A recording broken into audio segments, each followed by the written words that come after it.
Bonjour et bienvenue à toutes et à tous sur le nouveau numéro de Fenech Sécurité Talk d'Agneau Sécurité. Bonjour Georges. Bonjour Michael. Bon, alors aujourd'hui, on va parler d'un phénomène, des phénomènes très tristes, les harcèlements. Harcèlement de rue, harcèlement scolaire, harcèlement ou violence intrafamiliale. On aura le grand privilège aujourd'hui d'accueillir Sébastien Carré de l'entreprise Luciole, Dominique Brogy de l'entreprise MySheriff, et puis un invité exceptionnel, Marvin Darmon, avec plus de 2 300 000 abonnés sur ses réseaux sociaux, mais qui a une histoire absolument incroyable, triste, émouvante. Et vous allez nous faire partager cette histoire il s'agit donc de harcèlement scolaire. Alors, on voit bien aujourd'hui, mon cher Georges, avant de passer la parole à Marine et qui nous raconte un peu son histoire, qu'une fois de plus, on peut trouver des solutions. Des solutions existent par rapport aux différentes formes de harcèlement et qu'on est en plein cœur, en fin de compte, du continuum. C'est-à-dire que des entreprises, des groupements de personnes aujourd'hui peuvent aider la sécurité publique, coopérer avec la sécurité publique et agir sur le terrain.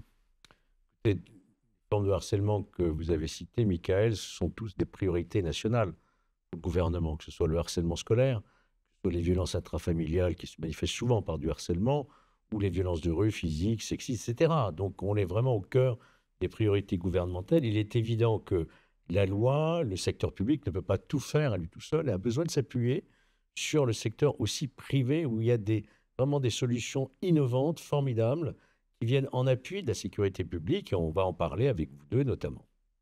Alors, merci Georges. Marvin, vous avez subi donc du harcèlement scolaire. Est-ce que vous pouvez nous raconter un peu votre histoire? C'est extrêmement émouvant, dur, mais il faut en parler et on verra si à l'époque, les solutions qu'on a aujourd'hui auraient pu contribuer à votre bien-être et peut-être un peu plus. Eh ben, mon histoire commence en CM2, où je passe les tests pour rentrer en sport-études et devenir footballeur professionnel. Je réussis les tests, jonglerie, vitesse, précision. J'intègre une section sportive dans l'Oise, en Picardie. Et dès la 6e, on oublie mon prénom, on m'appelle Binoclar, calculatrice, boutonneux, pustule, Harry Potter. Je comprenais pas, moi, ce qui se passait. Les surveillants le voyaient, personne ne parlait. En 5e, on me dit, tu sais, ça sert à rien que tu viennes à la cantine parce que de toute façon, on va verser le bredon dans ton assiette, tu vas pas manger. Ma mère m'avait abandonné. Mon père m'avait abandonné, je vivais seul avec ma mère. Mon père m'a abandonné à l'âge de 7 ans. Ma mère travaillait dans un petit magasin parisien où elle faisait l'aller-retour. Oise, Paris tous les jours. Je voulais pas l'inquiéter, donc je disais rien. Je me faisais des sandwichs et je mangeais tout seul sous le préau. Je n'allais pas à la demi-pension. En 4e, on a commencé à me pousser, jeter des boulettes pendant que j'étais au tableau. On a commencé à me dire si tu reviens dans la classe, t'es mort. Signer toute la classe sur un petit bout de papier déchiré avec mon casier ouvert. Et en 3e, c'était soit je me faisais frapper en début d'année parce que je ramenais pas les cigarettes de mon beau-père et je ramenais pas les 2 € dans le portefeuille de ma mère parce qu'il me disait c'est simple, tu me ramènes pas les 2 € pour que je m'achète une glace à la sortie au camion de glace mobile, je te démonte. Alors je volais dans le portefeuille de ma mère pour m'en sortir. Ou alors je volais dans les paquets de cigarettes de mon beau-père pour m'en sortir. Et c'est en fin d'année de 3e, j'ai fait une erreur sur le terrain. Voilà, j'aurais pu faire la passe, je ne l'ai pas fait. Ils me l'ont fait payer dans les vestiaires, j'ai pris 32 coups de crampon dans le bras. Ils m'ont couché dans la douche, ils m'ont mis 32 coups de crampon dans le bras. Au bout du 6e, je ne sentais plus mon bras, j'avais comme des fourmis. Mon coude était remonté au niveau de mon épaule, à 10 cm de mon épaule. Et je me suis fait opérer en urgence. Mais quand je suis sorti des vestiaires, j'avais des fourmis dans le bras. Et j'ai réussi à rentrer chez moi, jusqu'à chez moi. Et j'ai dit à ma mère, j'ai mal, je commence à avoir mal au bras, il y a un problème. Faut que je te dise la vérité. Et il m'est arrivé ça. Et tout ce que j'ai fait avant, maman, les notes d'absence, c'était pas vrai. J'avais pas mal au ventre, j'avais pas mal aux genoux, j'avais pas mal à la tête, j'avais pas mal aux pieds. J'ai inventé pour éviter le cauchemar. Et puis quand j'avais fait le tour de toutes les excuses, j'ai signé les mots d'absence moi-même. Et puis j'allais m'isoler dans la forêt de Chantilly, pas très loin. Pourquoi ne pas avoir communiqué? Qu'est-ce qui se passe dans ce moment-là, précisément? Mais tous les jours et toutes les semaines, on me disait, si tu le dis, t'es mort à la sortie. Si tu balances, t'es une balance, tu seras mort à la sortie. J'osais en parler à personne. Et le peu d'indices que je laissais, par exemple, je disais à ma mère, maman, je comprends pas. Il se moque de mes boutons. Ma mère me mettait du fond de teint, je retournais, j'étais orange à l'école. Donc c'était encore pire. Et je ne trouvais pas de solution. J'ai voulu mettre fin à mes jours 3 fois parce que j'avais plus envie. J'étais comme une araignée qui tombait dans l'eau, je m'en sortais plus. Et un jour, j'ai écrit sur un blog en anonyme sur les réseaux sociaux. Et en fait, avant d'écrire, je me suis dit, je suis tout seul à vivre ça, c'est pas possible. Je suis tout seul à vivre ce cauchemar, pourquoi moi? Pourquoi pas quelqu'un d'autre? Ma mère m'a dit, mais pourquoi toi, mon loulou? Et pourquoi pas quelqu'un d'autre? Et c'est quand je l'ai mis sur les réseaux sociaux que j'ai compris que je n'étais pas seul et qu'on était beaucoup. Et on s'est tous soutenus par des messages et ils m'ont beaucoup aidé à travers les messages. Je pense que c'est les réseaux sociaux, à contrario de beaucoup d'autres, qui m'ont sauvé. Georges, par rapport à ce témoignage bouleversant, on est au-delà du harcèlement. Là, c'est du viol aggravé, c'est du vol aggravé, pardon. Ça, au niveau de la législation, aujourd'hui, ça s'est passé maintenant il y a à peu près une vingtaine d'années, c'est ça à peu près 15-16 ans. 15-16 ans. On ne peut pas revenir en arrière. Il y a une impossibilité de revenir en arrière sur la législation.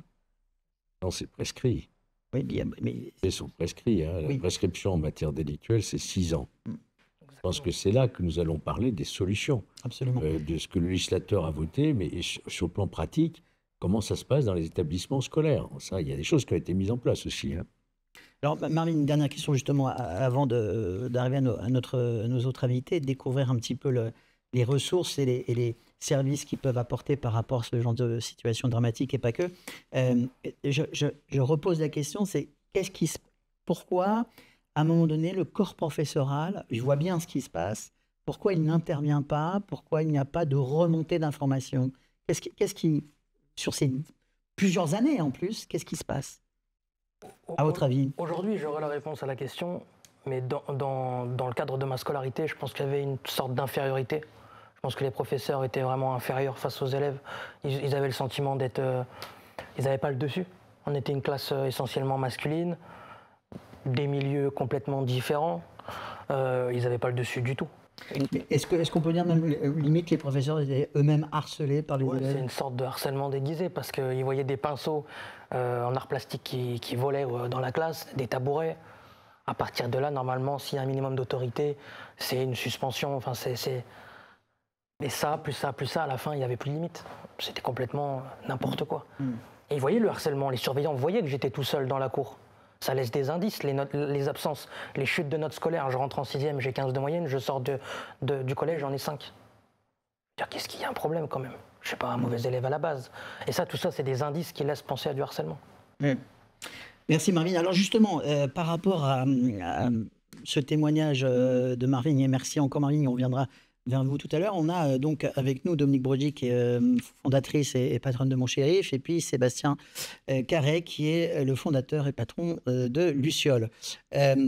Sébastien, quand vous entendez ça, est-ce que vous allez nous expliquer un peu ce que c'est que Luciole, quand même important premièrement,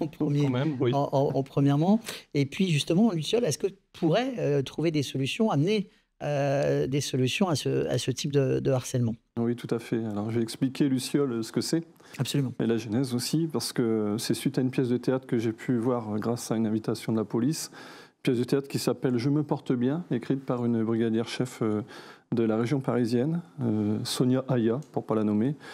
Et il y a une réplique dans cette pièce de théâtre où une jeune fille qui est battue est au travail et son manager dit « Elle est très bien, cette jeune fille.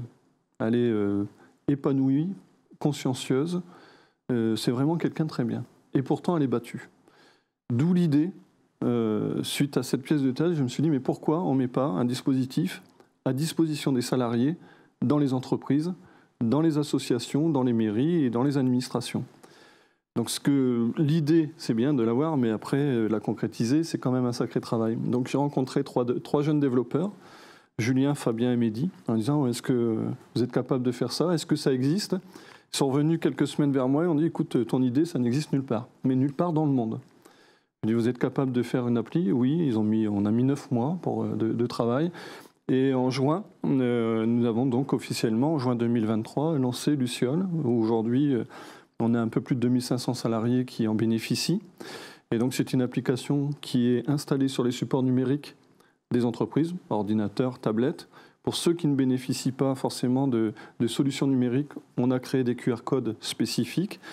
Et donc, les salariés peuvent tout simplement, en toute confidentialité, sans trace informatique, sans que le chef d'entreprise soit informé, puisse demander de l'assistance aux associations qui sont référencées par l'État. Parce que cette application-là, avant de la lancer, on a travaillé avec le bureau du procureur de Bayonne, avec le commissariat aussi de Bayonne, ainsi que les services de la préfecture des Pyrénées-Atlantiques, pour cadrer juridiquement un petit peu, pour ne pas faire tout et n'importe quoi. Donc c'est parti, ça fonctionne même, ça fonctionne très bien, je dirais.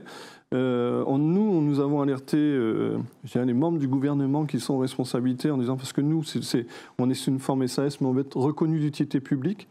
Il faut absolument que cet outil puisse être accessible à tout le monde. Et dans les cartons, quand j'écoute Marvin parler, dans les cartons, nous avons déjà 2 autres projets contre le harcèlement scolaire et aussi sur le fait des personnes qui sont soumises aux sectes. Donc maintenant, on a choisi de développer dans l'économie, donc nos acteurs économiques, parce que ça va beaucoup plus vite que des décisions politiques, mais ça, c'est compréhensible. Donc il faut faire ses preuves. Et là, ça évolue très, très bien. Et Sébastien, ce qui est remarquable dans votre produit et les services que vous proposez, c'est qu'il y a cette idée de confidentialité dès lors que c'est mis sur un outil digital, quel qu'il soit. Et évidemment, ce n'est pas sur les outils digitaux des personnes concernées. Puisqu'il y a la peur, quel que soit l'âge, quel que soit le sexe, il y a la peur de la fameuse des représailles ou genre de savoir que la personne va pouvoir agir. Donc on sait que les portables, les ordinateurs sont scrutés par évidemment les impétrants, ces gens-là. Les bourreaux, et il y a cette peur, que ce soit pour la femme victime de violences dans sa famille ou des enfants, là-dessus. Peur d'être prise sur le fait en disant j'ai alerté quelqu'un ou des représailles. Alors, moi je dis, en moins d'1 minute, notre document est rempli. L'alerte est envoyée. Et envoyé aux associations. Envoyé aux associations compétentes. On a un algorithme qui est là pour cibler les associations qui ont les compétences. Par exemple, les femmes avec des enfants, les femmes sans enfants, ou les hommes, puisqu'il y a quand même 2% d'hommes qui sont soumis à des violences. 98% ce sont les femmes, malheureusement.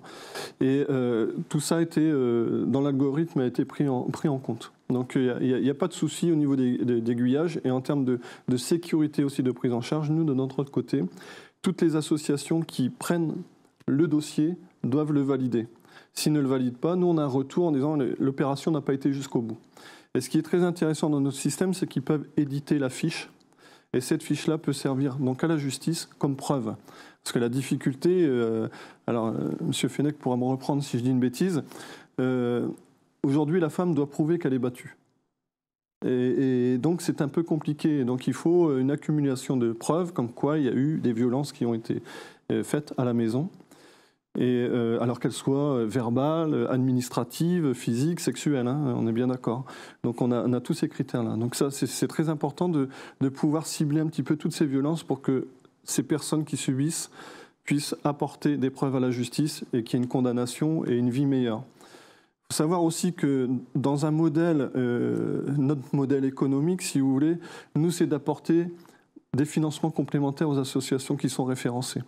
C'est d'aller encore plus loin avec notre partenaire Action Logement et aussi France Victimes, c'est de pouvoir acquérir des logements, de les rénover et de les mettre à disposition de ces femmes et ces enfants pour qu'ils puissent se reconstruire psychologiquement, et je dirais même pour un aspect scolaire. Parce qu'effectivement, lorsqu'il y a de la violence à la maison, on oublie trop l'impact sur les enfants. C'est parce qu'un enfant ne parle pas qu'il ne subit pas. Donc l'aspect scolaire aussi est très important sur le fait. Et à l'inverse, si votre système peut s'appliquer dans les établissements scolaires, Marvin, vous auriez eu ça comme service, vous l'auriez utilisé, parce que là c'est quelque part anonyme ou pas? Naturellement, je l'aurais utilisé. Je l'aurais utilisé, ça aurait été une solution pour moi, pour me confier, pour avoir de l'aide, sans forcément faire un geste vers l'équipe pédagogique, où il l'aurait vu, sans en parler forcément à ma mère qui aurait pris l'initiative d'aller voir le CPE. Donc ça aurait été vraiment bénéfique pour moi, mais il y a 15 ans, 16 ans en arrière, on n'en parlait pas du harcèlement scolaire. Ou du moins pas comme aujourd'hui. Je trouve l'idée très, très intéressante, cette mise en pratique.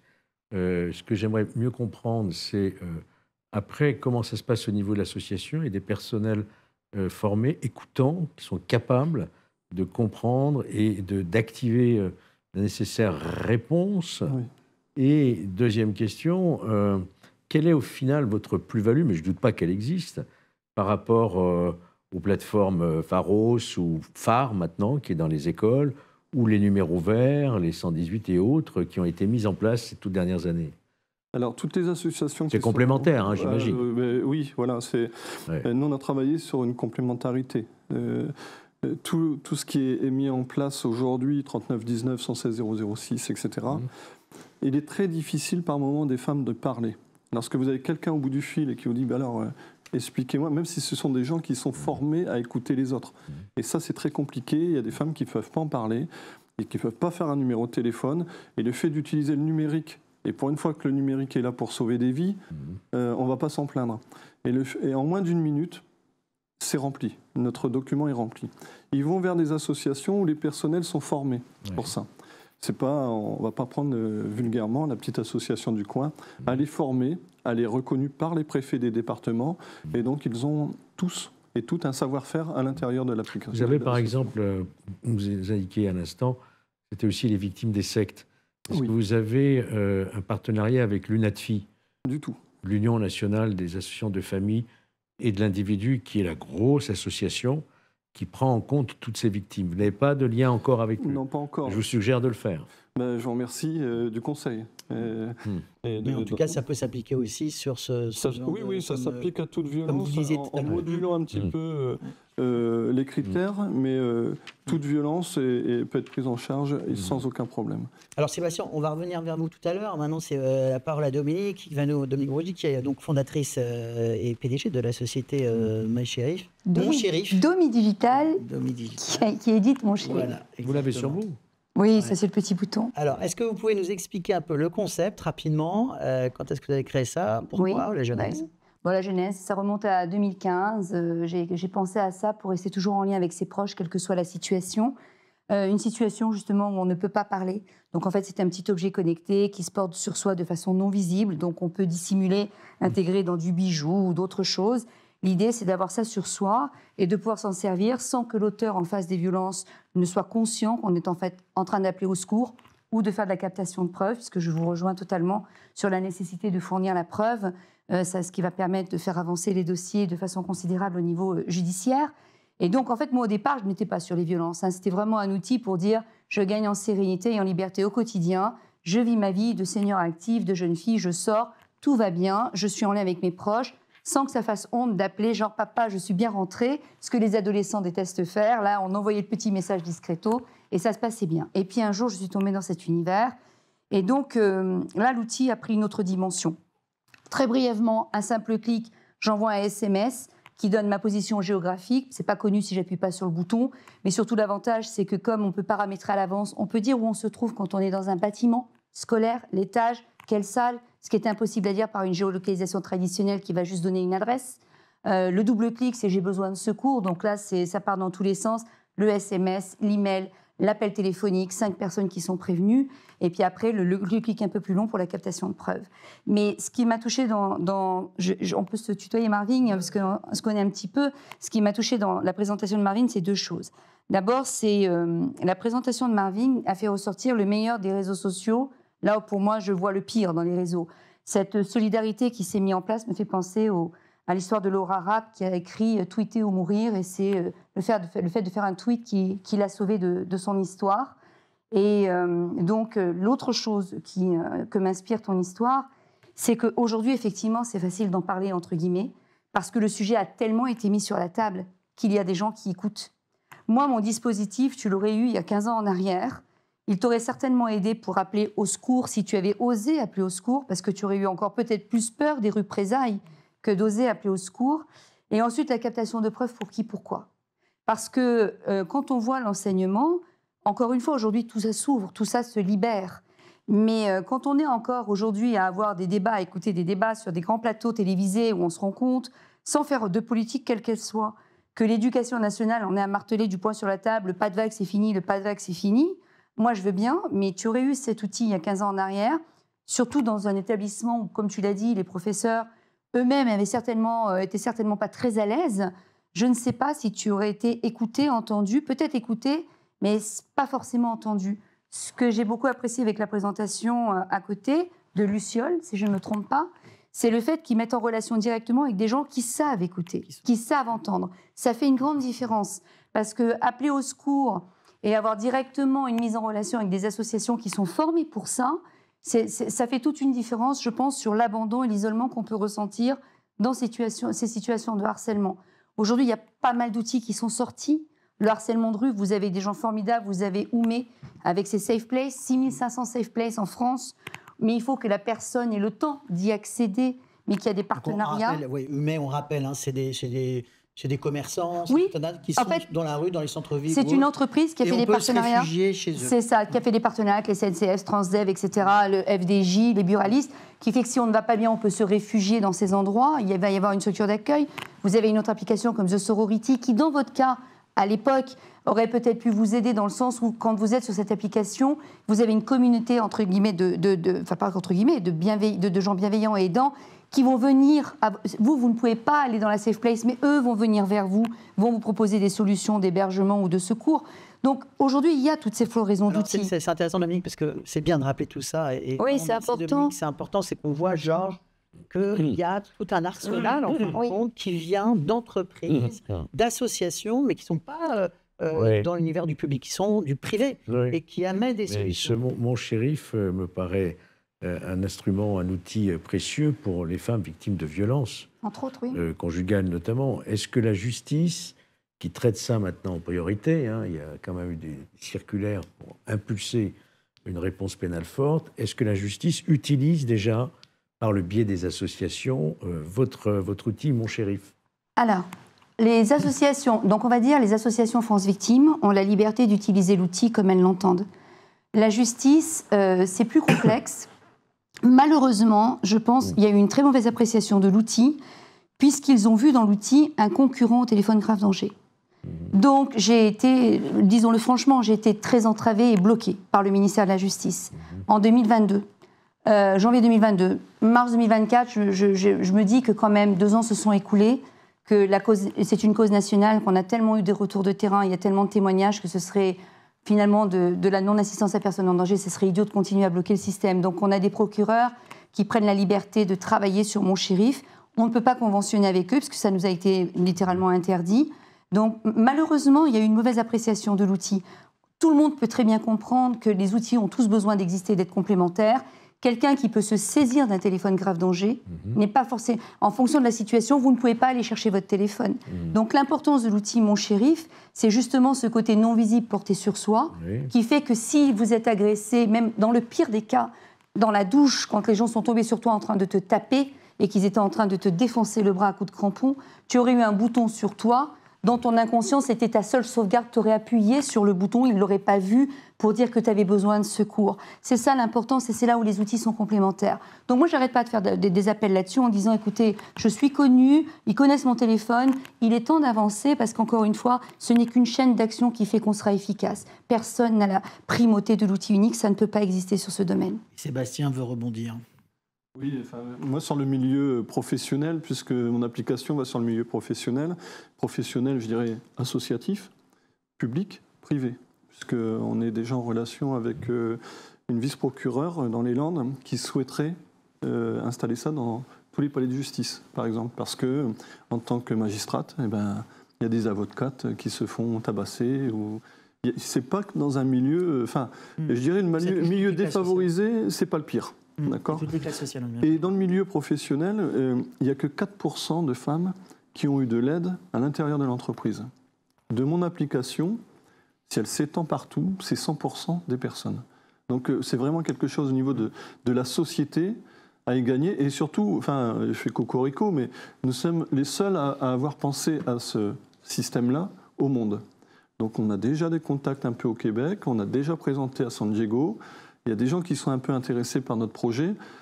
Mais déjà, moi, je souhaite développer en France que ce soit un vrai projet numérique sociétal français, et après, on pourra exporter. Georges, une question avant de reposer une question à Marine.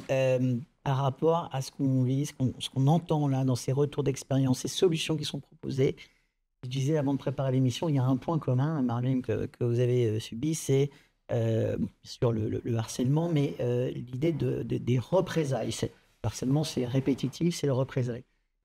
On parle de Chana grièvement brûlée, vive, sur un trottoir de Mérignac. On parle de jeunes adolescents et de très jeunes adolescents qui se suicident. On parle de faits extrêmement graves. Donc on ne parle même pas d'éventualité de représailles parce que ce qu'il faut, c'est agir immédiatement.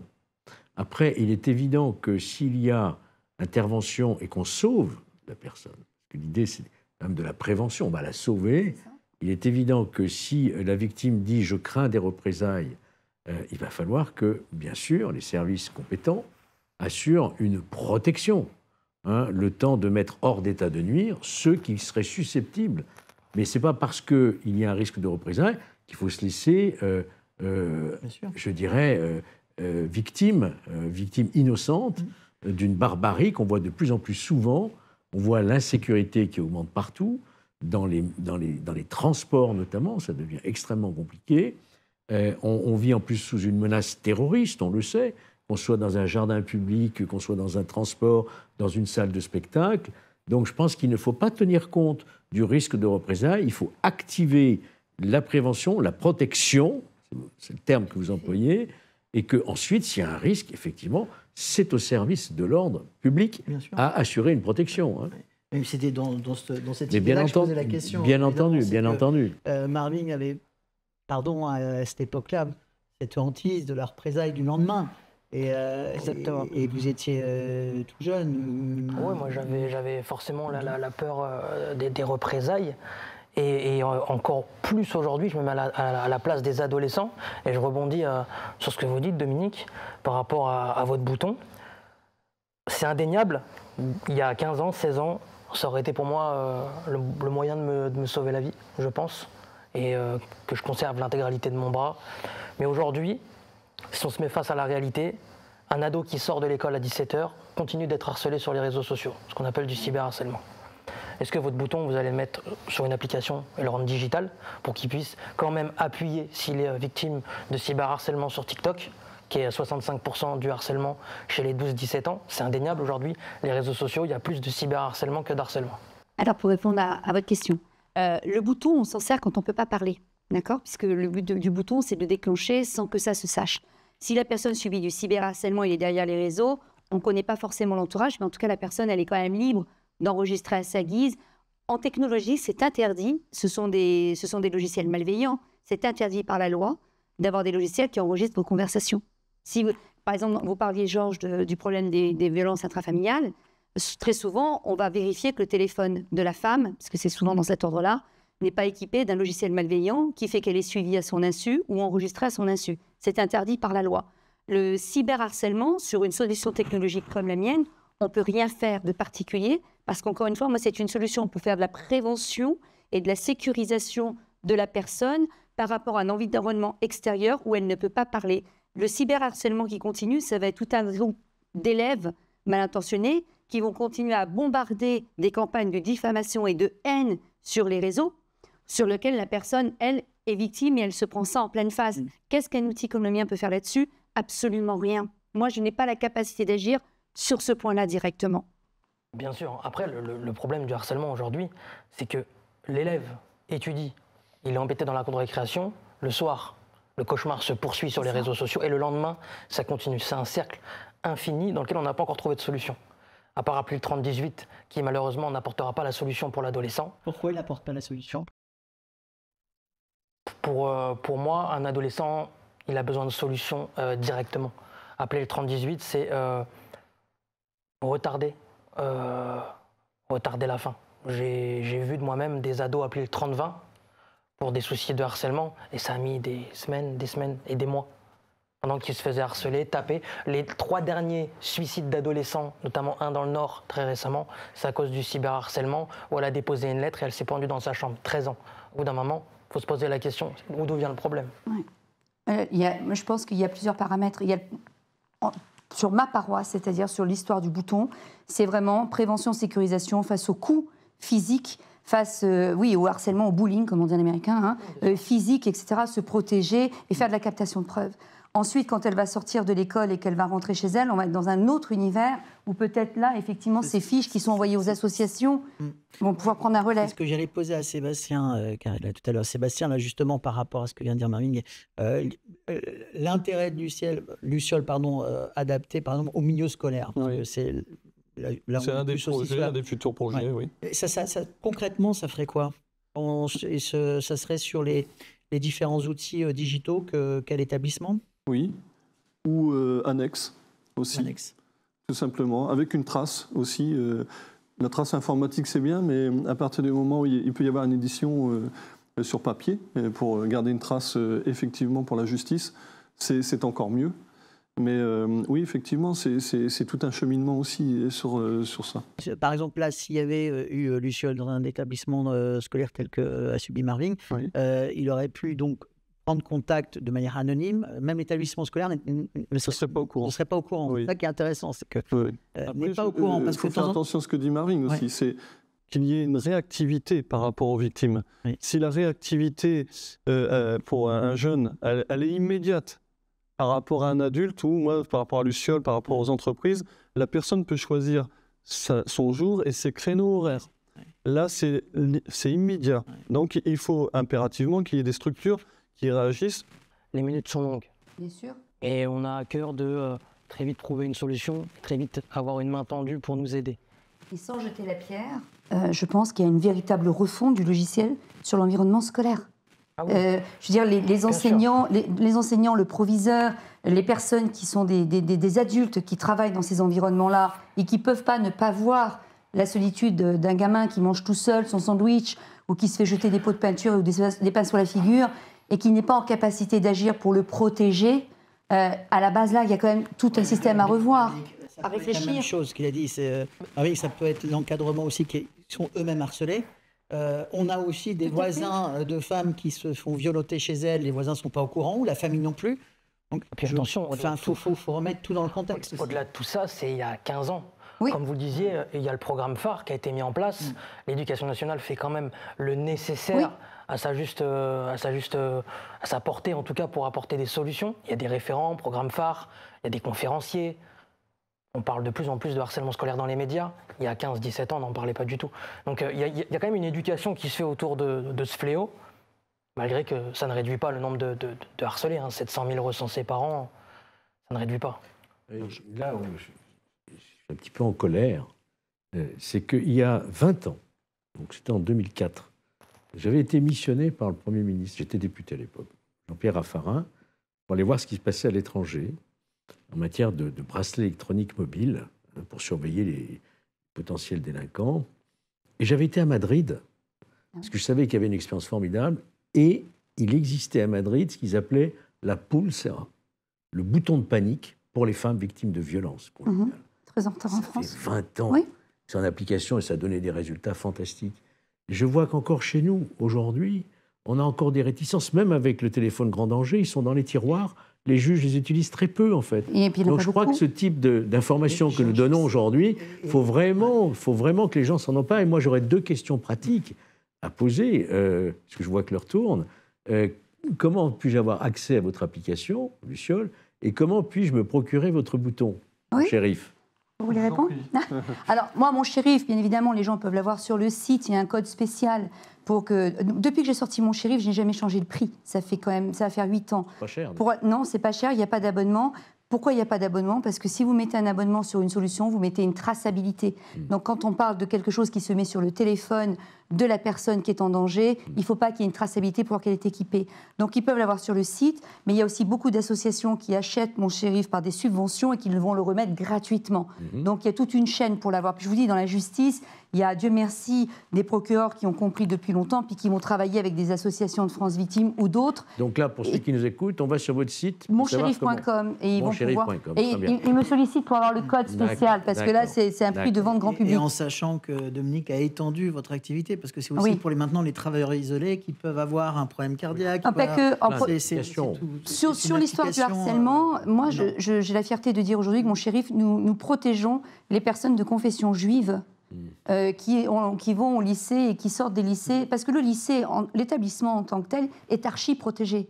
Mais c'est en y allant et en sortant qu'elles sont en danger. Archi protégées. Par rapport avec ce qui vient de se passer. Oui, je parle des écoles juives. Je parle des écoles juives. Elles ont quand même. Je crois qu'il y a besoin encore plus de protection. En tout cas, je sais que nous, le bouton, c'est encore plus qu'à l'intérieur de l'établissement, c'est quand on rentre, elle sort. Et Sébastien. C'est simple, sur le site, luciole-apps. Et puis. Apps, vous écrivez comment? A de P. Et puis vous arrivez sur Luciole et on est sur LinkedIn. Donc j'ai beaucoup de mise en relation via LinkedIn. Les gens m'interrogent. On fait beaucoup de pédagogie parce que c'est bien d'installer un process ou une appli numérique, mais on fait de la pédagogie. Donc on explique un peu pourquoi cette idée, à quoi ça peut servir aux entreprises. Parce que ça évite des licenciements quand même, ces entreprises, et ça évite des gens à se retrouver dans la précarité. Donc c'est beaucoup de pédagogie en premier lieu. Ensuite, on explique technologiquement, puisqu'on est au même système de sécurité pour éviter d'être hacké, le même niveau de sécurité HDS que nos données de santé. Donc, c'est au plus haut niveau. Et il n'y a aucun problème, je dirais aujourd'hui, au niveau du numérique. Si moi je suis hacké, il n'y a que des 1 et des 0, et le système de l'entreprise fonctionne toujours. Si l'entreprise est hackée, moi je fonctionne toujours. Donc, c'est toute une pédagogie. Après, on rencontre les gens du CSE, parce que le chef d'entreprise va nous payer un abonnement sans savoir si ça sera utilisé un jour. Donc, intellectuellement, pour qu'un chef d'entreprise dise « je paye une prestation sans que je sache si ça va être utilisé », il y a un peu de pédagogie quand même à faire. Mais on prend le temps de le faire, c'est très important. Et je vous dis, plus ça va se démocratiser, plus les chefs d'entreprise vont se rencontrer, plus ils vont en parler, et mieux ce sera. Juste avant la conclusion, Georges, il y a un point que vous avez évoqué tout à l'heure en Espagne, et je rebondis sur ce point-là. Il y a le sentiment quand même en France que tout est long, tout est lent. Est-ce que c'est de l'incompétence? Est-ce que c'est du manque d'information? Est-ce que c'est de la peur?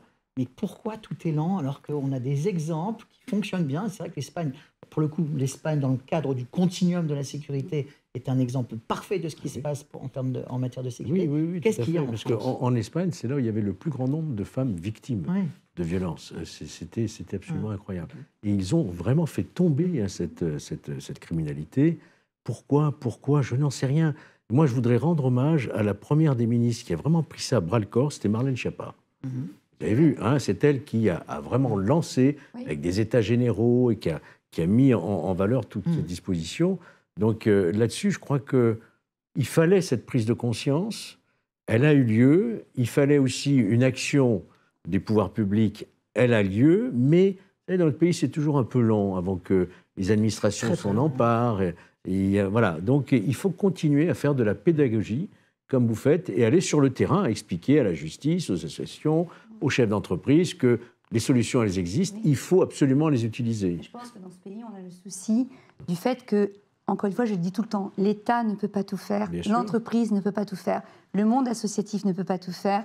Et pour l'instant, moi, je sens toujours qu'il y a ce côté réfractaire de l'État de tendre la main à l'entreprise privée. Ça reste un véritable problème. Il y a toujours, moi, ça m'est revenu dans la figure, ce mot employé par le ministère de la Justice qui a voulu parler à un moment de distorsion de la concurrence. Si on venait voir une entreprise privée, ce qui n'existe, ce n'est pas vrai. Donc, en fait, je pense que le jour où ce logiciel-là bougera, le mot continuum aura pris toute sa valeur dans l'union des forces. Et pour rebondir sur ce que vient de dire Dominique, on a un parfait continuum de la sécurité, c'est qu'il y a la sécurité publique, privée, avec notamment vos outils, pas que vous, il y en a d'autres, et puis la sécurité civile avec les associations, etc. Un petit mot de conclusion, parce que c'est vrai que, Georges, là, on a dépassé en timing. Marley Garon, comment va votre bras aujourd'hui? Il va pas forcément bien. Je tiens ma fourchette comme un enfant de 8 ans, je suis obligé de conduire une voiture automatique, je peux pas passer les vitesses et je ne peux plus plier mon bras ni tourner mon poignet. J'ai 32 points de suture ici, un faux coude. Et il faut pas oublier que dans la tête, ça va pas non plus. Pendant des années et des années, j'aurais des harceleurs qui sortaient de mon lit quand je dormais. Et j'urinais la nuit très très tard parce que j'avais peur de les revoir. Donc aujourd'hui, je me reconstruis, mais la reconstruction est longue. Les séquelles, en fait, ils pensent que ça dure quelques jours, quelques semaines. Mais ça peut durer toute une vie, les séquelles du harcèlement. Et là, aujourd'hui, Marie, vous faites quelque chose d'extraordinaire, c'est que évidemment vous publiez des livres, là c'est Plus jamais seul, vous faites aussi des conférences, vous allez dans toute la France faire des conférences dans les écoles, vous prêchez la bonne parole, vous faites ça bénévolement là-dessus, et bravo à vous. Et la seule école dans laquelle vous n'avez pas pu aller encore, c'était votre ancienne école? En fait, on m'a proposé plusieurs fois, j'ai pas réussi à rentrer dans la cour. Parce que je me revoyais assis contre l'arbre, je revoyais les scènes, mais je milite dans toute la France, sauf mon ancienne école où je n'irai pas. Et en mot de conclusion rapide, un blog qui existe, vous avez aujourd'hui aussi des communautés, des émissions les samedis sur TikTok en direct. Exactement. Et ce qui est assez intéressant, c'est que vous avez plein de personnes qui se font harceler aujourd'hui, qui vous contactent, qui vous demandent des conseils. C'est tous les jours, et c'est de plus en plus de jeunes mamans qui sont un peu dépassées par la situation et qui veulent des conseils pour leur enfant qui est en école primaire. Moi, ce qui me choque, c'est l'école primaire. Ça fait une année que j'ai des jeunes mamans. En école primaire maintenant? Des jeunes mamans qui me disent mon fils en école primaire est embêté. C'est pour ça que j'ai publié une BD pour répondre aux problématiques en école primaire, puisqu'ils ne sont pas encore dans la lecture. J'ai décidé de le faire en dessin, où j'ai raconté mon histoire, j'ai expliqué les problèmes, et j'ai fait une boîte à outils pour leur trouver des solutions dès le plus jeune âge. Parce que ceux qui sont les collégiens de demain sont en primaire. Il faut les sensibiliser dès maintenant à la problématique et au fléau. Eh bien, merci Marvin. Georges, Merci si vous voulez faire un petit mot de conclusion. Non, d'abord, je veux saluer ce qui a été fait après cette expérience douloureuse, et on lui souhaite évidemment de mener une vie saine aujourd'hui, avec son intelligence qu'on perçoit tout de suite, sa capacité à rebondir, sa force, sa volonté, et souhaiter grand succès à vos outils, parce qu'ils sont nécessaires. Ils sont nécessaires, et je suis certain qu'on en entendra parler. Merci pour cette émission, Michael, qui sera vraiment d'utilité publique. Et on l'espère, et merci Dominique, merci de vos invitations. Merci Sébastien Carré avec Luciole, et puis alors un énorme merci aussi, parce que vous venez en plus des quatre coins de la France, il faut le savoir, pour participer à cette émission. Et Georges, lui, il a un train à prendre pour aller à Lyon, et donc c'est là-dessus qu'on vous dit au revoir. Mais je suis d'accord avec vous, Georges, on est très fiers de cette émission, on espère qu'elle sera d'utilité publique aussi. Voilà, c'était le Fenech Security Talk pour Agnew Sécurité. À bientôt. Au revoir. Merci Georges. Merci à toutes et à tous. Merci beaucoup.